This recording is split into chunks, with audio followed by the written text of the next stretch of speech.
kita lanjutkan tentang manajemen mutu ya. Nah, jadi kita akan lebih banyak ke pembahasan tentang TQM atau Total Quality Management.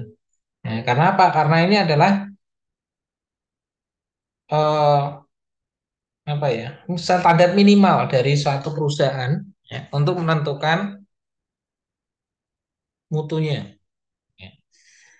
Jadi di dalam TQM kita punya beberapa langkah-langkah. Ya. Yang pertama adalah adanya komitmen CEO atau pimpinan. Ya. Jadi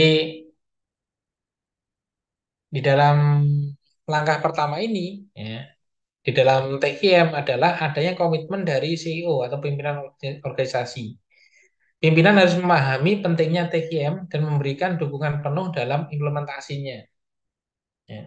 Jadi dari segi pimpinan itu memang harus ketat dalam proses TGM ini. Lalu turun ke top manajemen. Ya. Di top manajemen itu juga harus melakukan diklat, pendidikan dan latihan. Ya. Untuk apa? Ya. Untuk mendapatkan pelatihan dan pemahaman tentang konsep dan prinsip-prinsip TGM. Ya. Gunanya adalah membantu mereka memimpin perubahan dan mengarahkan organisasi menuju peningkatan mutu. Ya. Jadi di dalam top manajemen itu sendiri pun itu pun juga harus mengikuti pendidikan dan pelatihan tentang TGM ini. Agar apa? Agar mampu untuk menakodai arah dari perusahaan. Jadi bukan hanya dari sisi karyawan saja yang dituntut untuk memahaminya, tapi dari top manajemen pun juga harus mampu untuk memahaminya. Agar apa? Agar berjalannya selaras. Ya. Yang ketiga adalah membentuk steering committee. Ya. Steering committee atau tim pengarah ya, dibentuk untuk mengawasi dan memimpin implementasi TKM. Tim ini bertanggung jawab dalam menyusun rencana tindakan, ya, memonitor kemajuan dan mengkoordinasikan upaya TKM di seluruh organisasi. Jadi ada satu divisi itu yang memang bertugas untuk menjaga kualitas dari perusahaan. Ya. Jadi memastikan bahwasanya semua menggunakan TKM untuk proses pekerjaannya. Yang keempat adalah menetapkan visi, misi, dan prinsip-prinsip. Ya. Organisasi perlu menetapkan visi dan misi yang terkait dengan mutu. Ya. Prinsip mutu juga harus ditetapkan berdasarkan pedoman bagi seluruh anggota organisasi. Ya. Jadi visi, misi, dan prinsip-prinsip ini adalah arah dari satu perusahaan. Jadi mau berkembang seperti apa, arahnya adalah dari visi dan misinya ini, visi, misi, dan prinsip-prinsipnya. Jadi satu perusahaan dengan perusahaan lain pastinya punya visi dan misi yang berbeda. Jadi arah dan tujuannya itu akan menentukan ya, seperti apa organisasi. Jadi kenapa visi dan misi itu sangat diperlukan? Ya, karena ketika kita ingin melakukan satu eh, kegiatan, ketika kita sudah punya tujuan, itu akan lebih cepat nyampainya. Ya. Lebih mudah terorganisasi ketika memang itu direncanakan. Ya. Berbeda halnya ketika itu tidak direncanakan, maka akan tetap sampai, tetapi akan memakan waktu yang lama dan membuat pemborosan. Ya. Dan TGM ini sendiri meminimalisir hal tersebut. Berikutnya adalah buat diagram alir proses-proses di perusahaan. Proses-proses yang ada dalam organisasi perlu diidentifikasi dan dipetakan menggunakan diagram alir. Hal ini membantu dalam memahami dan mengelola proses secara efektif. Nah, diagram alir ini pun banyak dijumpai di pabrik-pabrik ataupun di kantor-kantor ya, yang notabene itu ditempelkan di dinding-dinding. Ya. Contohnya ketika di Puskesmas, di eh, lembaga-lembaga pemerintahan itu kan sudah ada juga diagram alirnya. Kalau pengen ngurus A, maka harus alirnya ke seperti ini. Nah, sama halnya seperti di perusahaan itu pun juga sama. Meskipun mereka sudah menguasai jalannya eh, produksi, ya, tapi tentunya perlu diagram alir ini pun untuk apa? Untuk mengingatkan kita, untuk mengingatkan kita agar kita selalu menjaga kualitas dan juga menerapkan kegiatan sesuai dengan prosedurnya. Yang berikutnya adalah fokus pada konsumen eksternal dan melakukan survei. Organisasi harus fokus pada kebutuhan dan kepuasan konsumen eksternal. Ya, survei kepuasan pelanggan dapat dilakukan untuk mendapatkan umpan balik yang berguna dalam meningkatkan mutu produk atau layanan. Ya. Jadi teman-teman sekalian, eh, konsumen ini adalah elemen atau hal yang paling penting. Kenapa demikian? Karena mereka yang dengan sukarela memberikan uangnya pada perusahaan. Ya. Maka imbal baliknya adalah kita harus memberikan kepuasan untuk pelanggan. Dengan cara apa? Dengan kita melakukan survei. Ya, ataupun kita juga bisa menggunakan eh, nomor keluhan. Ya. Jadi ketika ada keluhan tentang produk kita, ya, kita pelanggan itu bisa langsung telepon ke kontak center perusahaan. Nah, itu pun juga salah satu upaya untuk benar-benar memberikan kepuasan kepada pelanggan.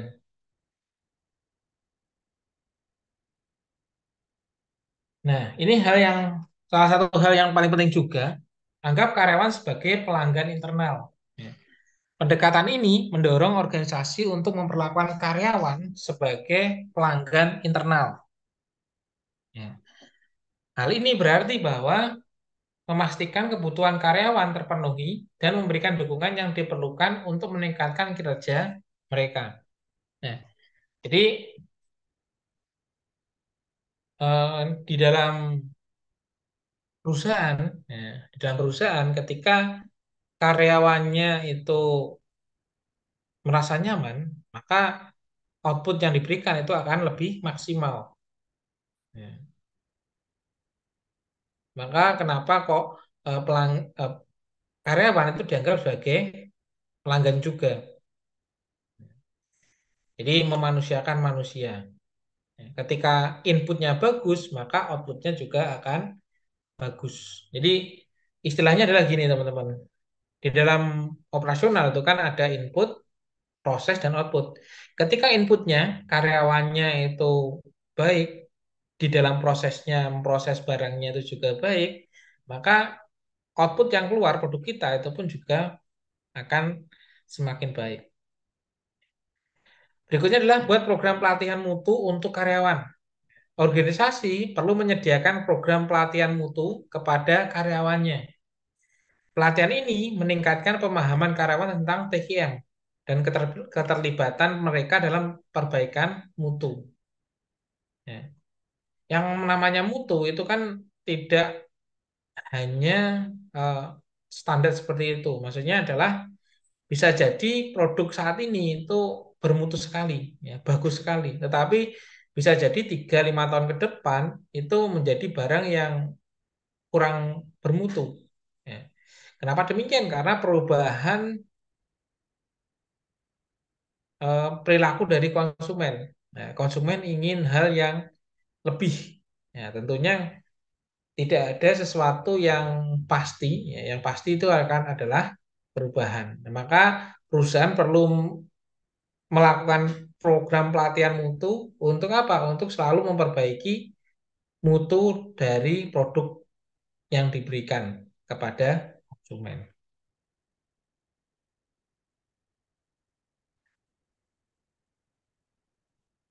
Yang berikutnya adalah bentuk tim perbaikan mutu. Ya. Tim perbaikan mutu atau quality improvement team ya, dibentuk untuk mengidentifikasi masalah, mengumpulkan data, dan menerapkan perbaikan dalam proses-proses organisasi. Nah, jadi istilahnya adalah di dalam proses pekerjaan itu akan selalu ada kesalahan. Jadi tidak mungkin yang namanya manusia itu tidak melakukan kesalahan. Maka perlu dibentuk yang namanya tim perbaikan ini.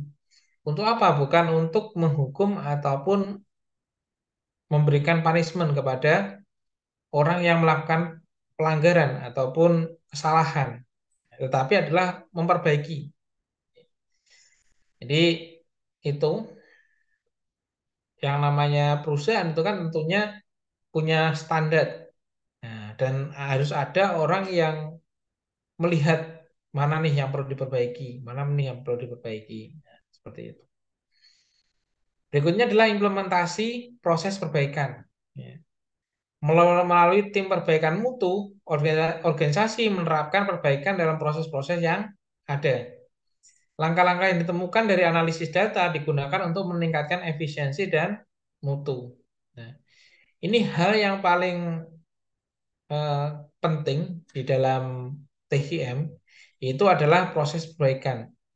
Jadi selalu akan ada perbaikan-perbaikan, ya, yang namanya perusahaan itu akan ada selalu perbaikan-perbaikan untuk apa? Untuk memberikan kualitas yang lebih, ya, kepada konsumen. Berikutnya adalah gunakan alat-alat TQM. Ya. Alat-alat dan metode TQM seperti diagram Pareto, diagram sebab akibat, dan kontrol statistik proses digunakan untuk menganalisis data dan mengambil keputusan berdasarkan fakta. Ya. Jadi yang namanya bisnis itu tidak bisa hanya tentang perkiraan. Oh, kenapa ini nggak rame? Oh, mungkin karena ini ya, bukan. Tetapi adalah kita by data, semuanya dengan data. Ya. Bisa jadi eh, kurang ramenya perusahaan itu bukan karena kurangnya pelanggan, tetapi kecepatan dalam proses pelayanan. Nah, itu pun juga bisa diidentifikasi ketika kita menggunakan alat-alat dari TGM. Itu untuk langkah-langkah TGM. Nah, berikutnya adalah unsur TGM. Nah, jadi ada tiga hal unsur TGM berdasarkan Bond. Ya. Yang pertama adalah strategi nilai pelanggan. Itu manfaat yang diperoleh pelanggan, produk, dan pelayanannya. Yang kedua adalah sistem organisasional, yaitu penyediaan nilai bagi pelanggan, ya, tentang supplier, proses, arus informasi, dan pengambilan keputusan. Yang ketiga adalah perbaikan kualitas berkelanjutan diperlukan untuk menghadapi lingkungan yang selalu berubah, terutama selera pelanggan. Jadi di dalam unsur-unsur TQM, ya, strategi nilai pelanggan ini adalah unsur ini melibatkan pemahaman yang mendalam, ya, terhadap keputusan, harapan, dan preferensi pelanggan. Organisasi perlu mengembangkan strategi yang berfokus pada memberikan manfaat kepada pelanggan melalui produk dan layanan yang berkualitas. Jadi eh, customer oriented. Yang kedua adalah sistem organisasional. Nah, unsur ini berkaitan dengan penyediaan nilai bagi pelanggan, ya, melalui struktur organisasi, proses kerja, aliran informasi, dan pengambilan keputusan. Organisasi perlu memastikan adanya sistem yang efisien dan efektif dalam menghasilkan produk atau layanan yang berkualitas. Ya. Jadi dipastikan bahwasanya eh, unsur-unsur TKM ini terpenuhi, ya, baik struktur organisasinya, proses kerjanya, aliran informasinya, ataupun pengambilan keputusan. Yang ketiga adalah perbaikan kualitas berkelanjutan. Ya. Unsur ini menekankan pentingnya melakukan perbaikan kualitas secara terus-menerus untuk menghadapi lingkungan yang selalu berubah, terutama dalam menyesuaikan dengan selera dan kebutuhan pelanggan. Organisasi harus memiliki komitmen untuk melakukan evaluasi dan perbaikan berkelanjutan dalam semua aspek operasionalnya. Ya, jadi tidak hanya bagian produksi saja, tidak hanya bagian pemasaran saja, tetapi semua aspek di dalam perusahaan.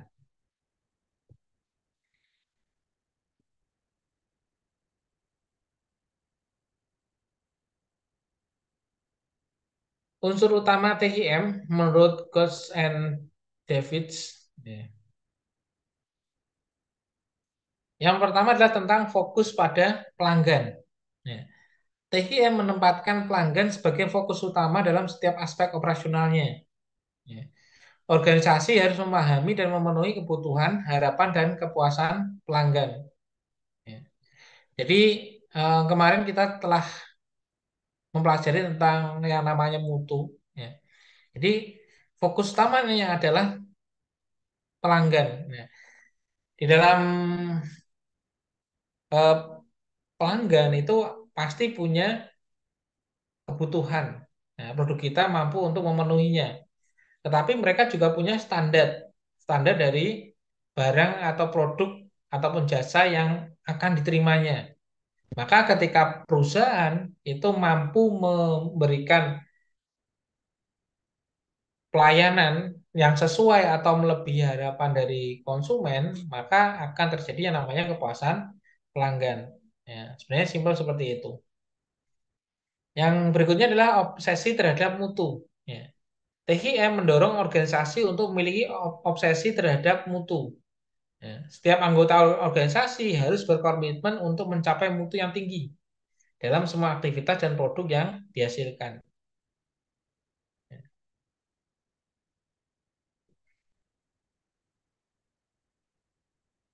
Yang berikutnya adalah pendekatan ilmiah.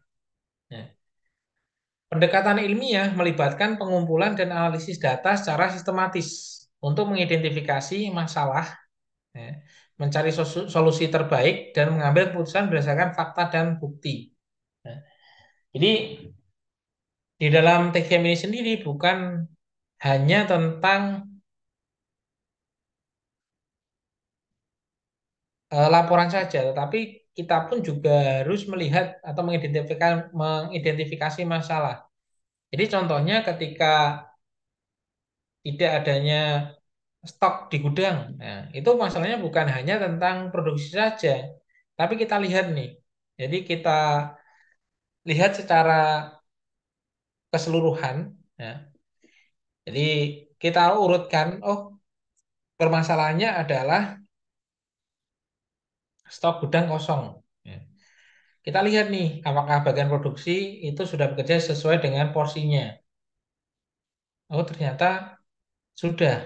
Nah, kita lihat yang kedua adalah dari stoknya, ya, pengiriman stok. Oh ternyata dari pengiriman stok itu masih ada yang kurang.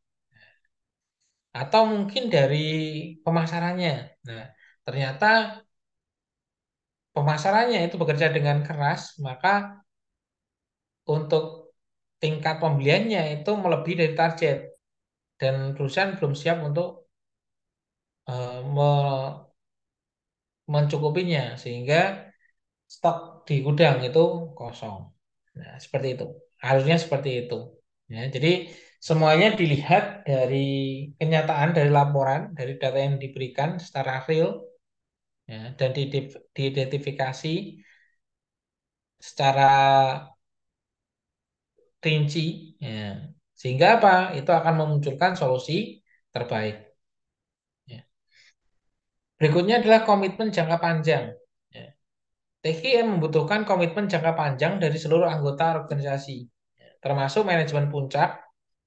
Perubahan dan perbaikan berkelanjutan membutuhkan waktu dan kesabaran. Jadi, ketika perusahaan itu memutuskan untuk menggunakan TVM di dalam prosesnya, tentunya tidak bisa ber- berubah secara drastis, ya, tetapi perlu proses untuk bisa eh, sesuai dengan target yang ditentukan oleh perusahaan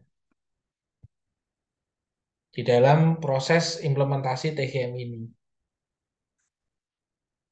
Berikutnya adalah kerjasama tim. Ya, TGM mendorong kerjasama tim di seluruh organisasi. Ya, adanya kolaborasi antar departemen dan individu penting untuk mencapai tujuan mutu yang lebih tinggi.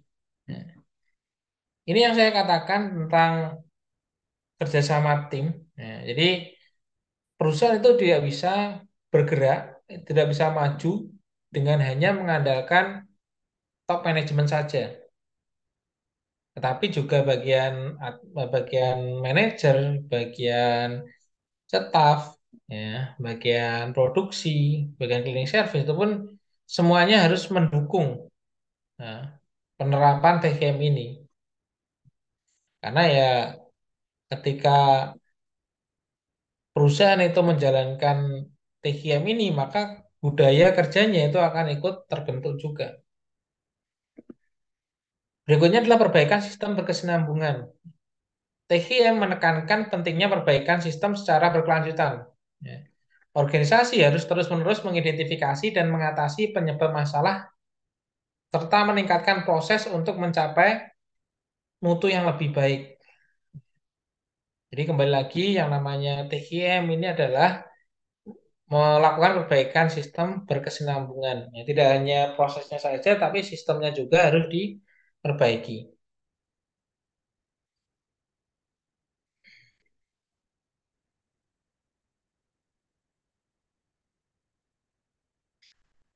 Berikutnya adalah pendidikan dan latihan. Ya.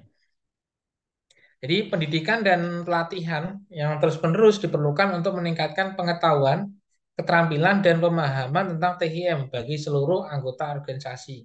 Ya. Maka penting sekali bagi perusahaan untuk menyediakan anggaran untuk pendidikan dan pelatihan karyawannya. Ya. Jadi yang namanya ilmu itu selalu akan update. Sehingga apa? Sehingga perusahaan juga harus update. Jadi setiap tahun harus ada pelatihan yang diselenggarakan untuk apa? Untuk meningkatkan kompetensi dari karyawan. Berikutnya kebebasan dan kebebasan terkendali. Ya. TGM memberikan kebebasan terkendali kepada individu dan tim untuk mengidentifikasi dan memecahkan masalah secara mandiri. Ya. Ini memungkinkan pengambilan keputusan yang lebih cepat dan responsif. Ya. Jadi yang namanya TGM ini, ya, bagian karyawan itu pun juga dibebaskan, tetapi juga harus mengikuti aturan dari perusahaan. Ya. Jadi ketika ada masalah itu tidak perlu jajaran atas itu yang menyelesaikan, bisa di level karyawan saja yang menyelesaikan.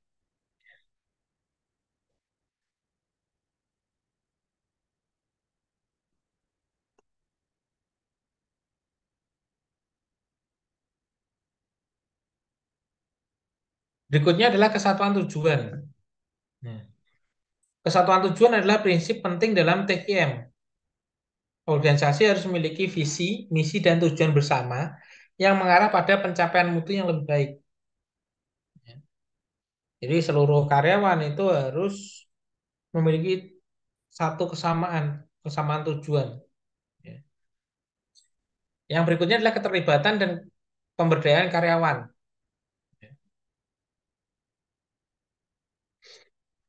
TGM mendorong keterlibatan aktif dan pemberdayaan karyawan. Setiap anggota organisasi memiliki peran penting dalam mencapai mutu yang tinggi dan memiliki kemampuan untuk berkontribusi secara signifikan. Jadi ini sangat penting sekali untuk apa? Untuk memacu budaya kerja dari dari karyawan. Jadi ketika karyawan itu tidak diberikan tanggung jawab yang lebih, maka mereka pun kerjanya juga standar. Tetapi ketika mereka diberikan apresiasi, diberikan hukuman ketika melakukan kesalahan, maka itu akan memacu mereka untuk selalu memperbaiki kinerja mereka. Itu untuk unsur utama dalam TGM.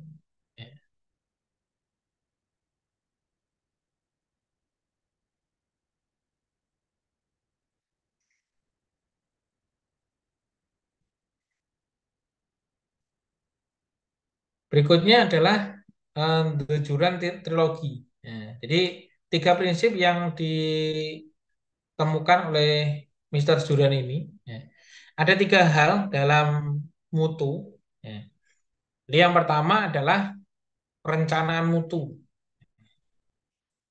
Yang kedua adalah pengendalian mutu. Yang ketiga adalah perbaikan mutu. Dalam perencanaan mutu, kita bisa, yang pertama kita lakukan adalah menentukan siapa pelanggan kita. Nah, jadi penting sekali untuk melakukan targeting, ya. Siapa yang akan, siapa yang menjadi konsumen utama dari perusahaan atau produk yang diproduksi oleh perusahaan. Ya. Ketika kita sudah tahu nih target market mana yang akan kita sasar, maka kita identifikasi kebutuhan pelanggan. Apa nih yang dibutuhkan oleh pelanggan? Baru kita lakukan pengembangan produk. Nah, kalau zaman dahulu kala itu adalah kita membuat produk dulu, produk yang bagus dulu baru dilempar di perusahaan. Tapi kalau di TGM ini sendiri, kita tentukan dulu siapa yang ingin yang akan menjadi pelanggan kita, lalu diidentifikasi kebutuhannya, lalu baru kita buat produk ataupun jasa yang sesuai dengan kebutuhan mereka. Yang berikutnya adalah mengembangkan sistem dan proses. Ketika kita telah mengembangkan produknya, maka perlu produksi secara massal. Sehingga apa? Sehingga perlu pengembangan sistem dan juga prosesnya. Yang terakhir adalah menyebarkan rencana kepada level operasional.